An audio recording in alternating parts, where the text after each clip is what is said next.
नमस्कार आप सभी को। एलिगेशन हम सभी ने कभी ना कभी किसी न किसी सवाल में यूज किया होगा, है ना। हम अक्सर उसको यूज करते हैं, लेकिन हमको ये नहीं पता होता कि एलिगेशन की जो अप्रोच है वो आती कैसे है। और ये ना पता होने की वजह से हम उसे कई बार गलत तरीके से अप्लाई करते हैं या नहीं लगा पाते जहां पर लगाना चाहिए। तो आज मैं आपको बताऊंगा इस छोटी सी वीडियो में कि एलिगेशन की जो अप्रोच है वो आती कैसे है। राइट, तो ध्यान से समझिएगा। देखो, एक एग्जाम्पल हम लेते हैं, बहुत सिंपल सा एग्जाम्पल। सपोज कीजिए कि एक क्लास में 30 बॉयज है ना। मैंने मान लिया कि एक क्लास में 30 बॉयज हैं और 20 गर्ल्स हैं। ठीक, 30 बॉयज हैं एंड 20 गर्ल्स हैं। जो 30 बॉयज हैं उनका जो एवरेज वेट है, एवरेज वेट वो मैं मान लेता हूं सपोज 45 केजी, है ना। और जो 20 गर्ल्स हैं इनका एवरेज वेट मैंने मान लिया लेट सपोज 35 केजी। राइट, तो अगर मुझसे ये पूछा जाए कि इस क्लास का ओवरऑल एवरेज वेट कितना है तो मैं कैसे निकालूंगा। तो ओवरऑल एवरेज अगर आप निकालना चाहते हो तो आप क्या करोगे, आप टोटल वेट ऑफ बॉयज निकालोगे सबसे पहले, है ना, इन दोनों का मल्टीप्लाई करके। फिर टोटल वेट ऑफ गर्ल्स निकालोगे इन दोनों का मल्टीप्लाई करके, और उसको हम टोटल नंबर ऑफ स्टूडेंट से डिवाइड कर देंगे। राइट, तो हम ओवरऑल एवरेज निकालना चाहें तो let suppose it is 30 into 45 plus 20 into 35 total weight of girls divided by number of boys plus number of girls, यानी 30 प्लस 20, है ना। इसी तरीके से निकालेंगे।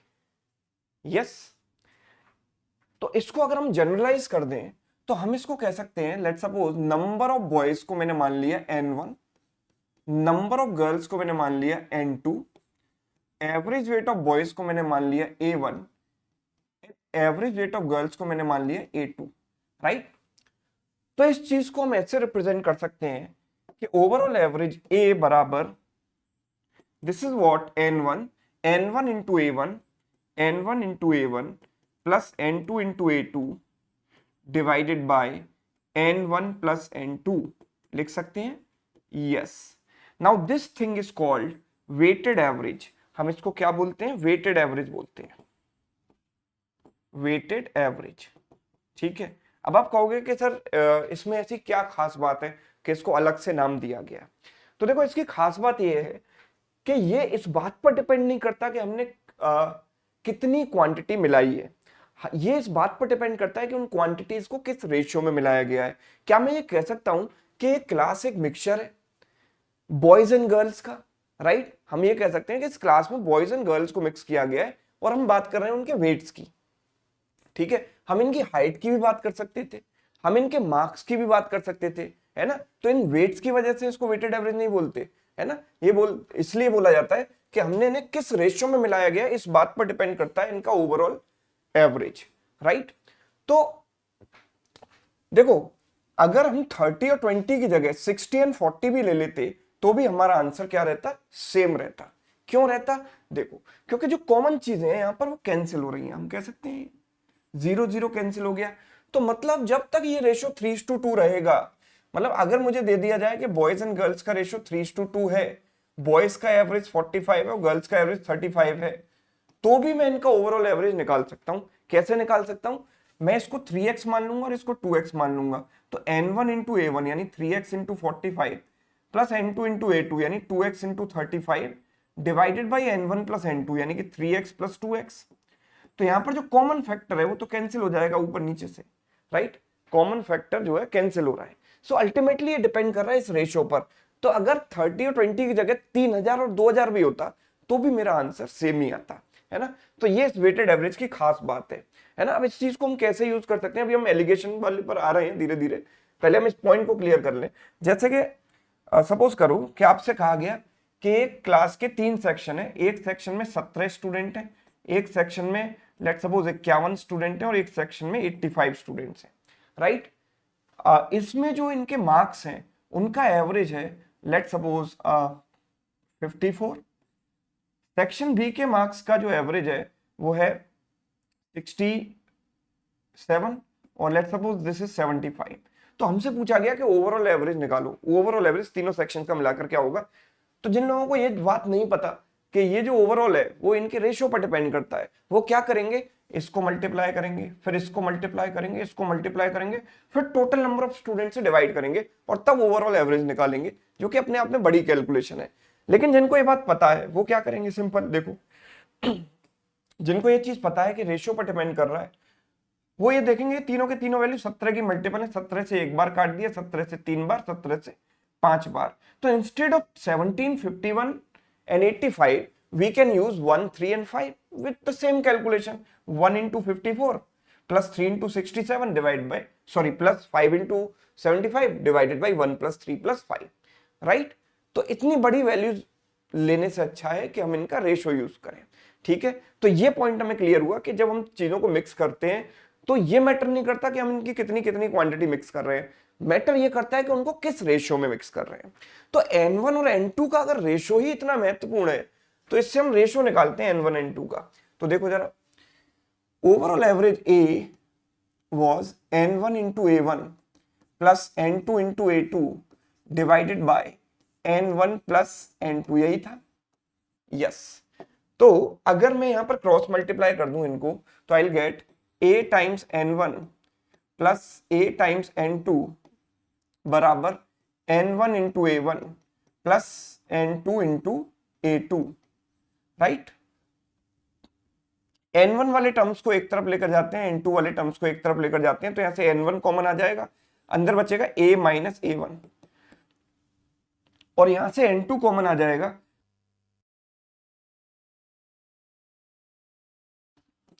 n2 कॉमन आ जाएगा और अंदर बचेगा a2 माइनस a, राइट, ठीक है। तो n1 बाई n2 हमें क्या मिलेगा, यहां से a2 minus a divided by a minus a1, right. तो इस रेशियो में इन क्वांटिटी को मिक्स किया गया, राइट। अब आप कहोगे सर इसमें क्या खास बात है, इसमें बच्चों खास बात यह है कि इस चीज को हम एक ग्राफ पर भी रिप्रेजेंट कर सकते हैं। हमने यहां पर दो चीजों को मिक्स किया है, एक का एवरेज था a1, दूसरे का एवरेज था a2, और जब हमने इनको मिलाया तो ओवरऑल एवरेज क्या आया, a आया। तो a was the final average. तो इन दोनों को जब हम मिक्स करते हैं तो फाइनल एवरेज आता है a, राइट। तो हमने इनको किस रेशियो में मिक्स किया, that is n1 by n2। ये क्या है, n1 बाई n2 है, n1 इज टू n2 के रेशियो में हमने इनको मिक्स किया। तो भाई n1 हमें कैसे मिलता है, n1 के सामने लिखा है a2 minus a, so a2 minus a, तो a2 में से a माइनस करेंगे तो हमें क्या मिलेगा, n1 मिलेगा, राइट। और n2 is a minus a1, मतलब इसमें से इसको माइनस करेंगे तो हमें क्या मिलेगा, n2 मिलेगा, है ना। And this approach is called alligation, जिसके थ्रू हम ये निकालते हैं कि इन दो चीजों को हमने किस रेशियो में मिक्स किया है ना, ताकि एक तीसरी चीज बनी। तो जब भी ये दो चीजें मिक्स होती हैं उससे मिलाकर तीसरी चीज बनती है, तो वहां पर हम एलिगेशन का यूज कर सकते हैं। और खास तौर पर आप याद रखिएगा कि जो वैल्यू ऑफ ए आएगी वो हमेशा a1 और a2 के बीच में होती है ना, हमेशा इनके बीच में होगी, कभी a1 से छोटी नहीं हो सकती और a2 से बड़ी नहीं हो सकती, मतलब इसी रेंज के बीच में होगी, चाहे आप इन्हें किसी भी रेशियो में मिक्स कर लो, राइट, ठीक है। अभी हम थोड़ी बात इसमें करेंगे, फिलहाल आप ये देखिए कि हम इसको कैसे यूज करते हैं। जैसे कि एक चाय की पत्ती है जिसकी कीमत है 26 रुपए प्रति kilogram, 26 rupees per KG, right. और दूसरी चाय की पत्ती है जिसकी कीमत है 30 रुपीज पर केजी, एक सस्ती वाली और एक महंगी वाली है। इन दोनों को मिक्स करके हमें एक ऐसी चाय की पत्ती बनानी है जिसकी कीमत हो 29 रुपीज पर केजी, है ना। तो हम सीधे सीधे एलिगेशन का यूज करके निकाल सकते हैं कि हम इसे इन दोनों को किस रेशियो में मिक्स करेंगे, राइट।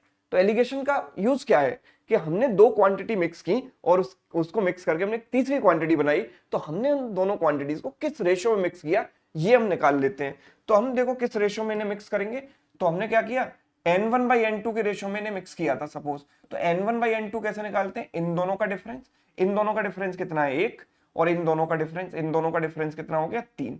तो बस सीधे सीधे हम कह सकते हैं कि हमने इन्हें 1:3 के रेशियो में मिक्स किया, राइट। और ये अलग अलग चीजों में भी हम अप्लाई कर सकते हैं, जहां भी दो चीजों का मिक्सचर होगा वहां हम अप्लाई कर सकते हैं। उस डिटेल में अभी हम नहीं जा रहे हैं क्योंकि हमारा टारगेट ये था कि हम ये यहां से डिराइव करें कि एलिगेशन अप्रोच होती क्या है और आती कैसे है, राइट। अब यहां पर एक छोटी सी एक्स्ट्रा बात मैं कुछ आपको बता दूं, वो आप ध्यान रखिएगा। देखो N1 N2 के रेशियो में मिक्स किया है, ठीक है, एक का एवरेज था A1, दूसरे का एवरेज था A2, और इनको मिलाकर जो एवरेज बना वो बना A, राइट। तो मैंने जैसा कि आपको बताया कि जो A की वैल्यू है वो इन दोनों के बीच में ही लाई करेगी, राइट।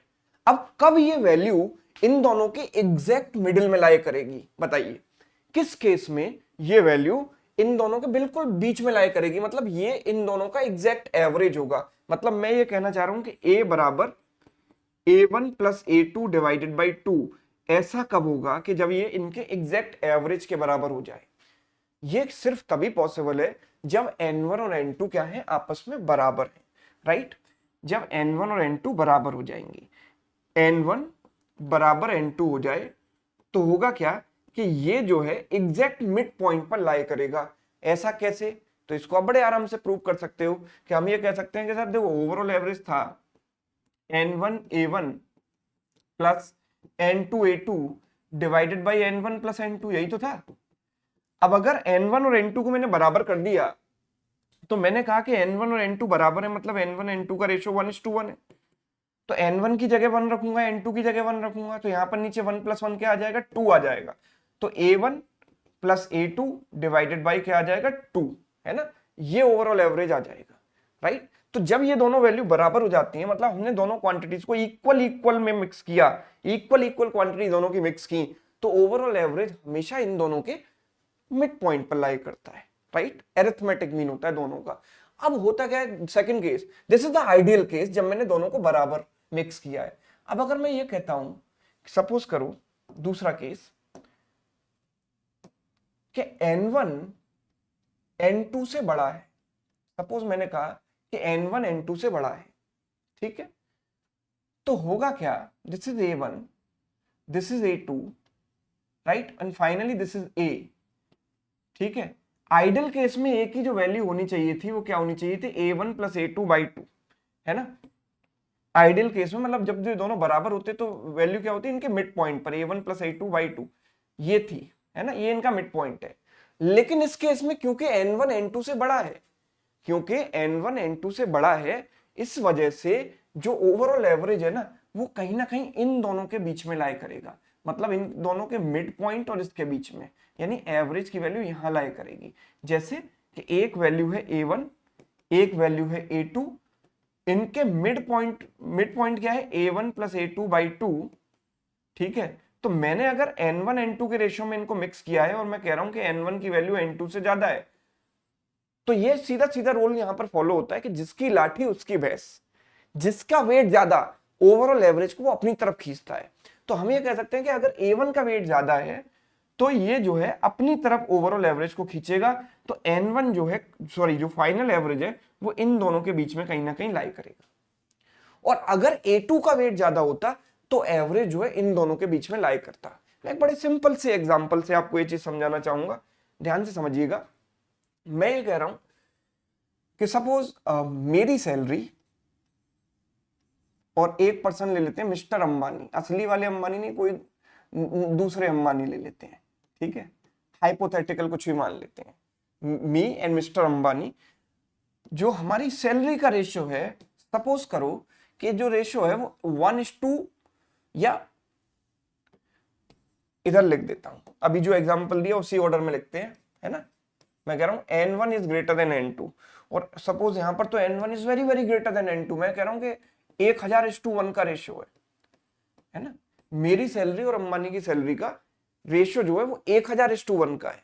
अब भले ही मेरी सैलरी में 90% इंक्रीज हुआ और अंबानी जी की सैलरी में सिर्फ और सिर्फ 20% का चेंज हुआ, तो जो ओवरऑल एवरेज होगा ना वो कहां लाई करेगा। आइडियल केस में अगर ये दोनों वैल्यू बराबर होती तो ये कहां लाई करता, इन दोनों के मिड पॉइंट पर। What is their mid point, their average. Average is what, 90 plus 20 by 2, यानी 110/2, यानी आइडियली ये 55% पर लाई करता अगर ये दोनों वैल्यू बराबर होती। तो मैंने क्या कहा कि जिसका वेट ज्यादा उस तरफ एवरेज आएगा, मतलब जो ओवरऑल एवरेज आएगा वो 20 और 55 के बीच में आएगा। अगर यकीन नहीं आता तो निकाल कर देख लो। तो ओवरऑल एवरेज हम कैसे निकालते हैं, N1 इंटू A1 यानी 1000 इंटू 20, ठीक है, plus 1 into 90 divided by 1000 plus 1 यानी 1001, राइट। तो ये कितना हो गया 20,000, ठीक है, 20,000 प्लस 90 यानी 20,090 डिवाइडेड बाई 1,001, जिसको लगभग हम 1,000 कह सकते हैं। 1,000 से इसको डिवाइड करोगे तो कितना आएगा 20.090 लगभग, है ना, मतलब 20% ही आएगा। 20% मतलब ऑलमोस्ट इसके बराबर। ये ऑलमोस्ट इसके बराबर क्यों पहुंच गया?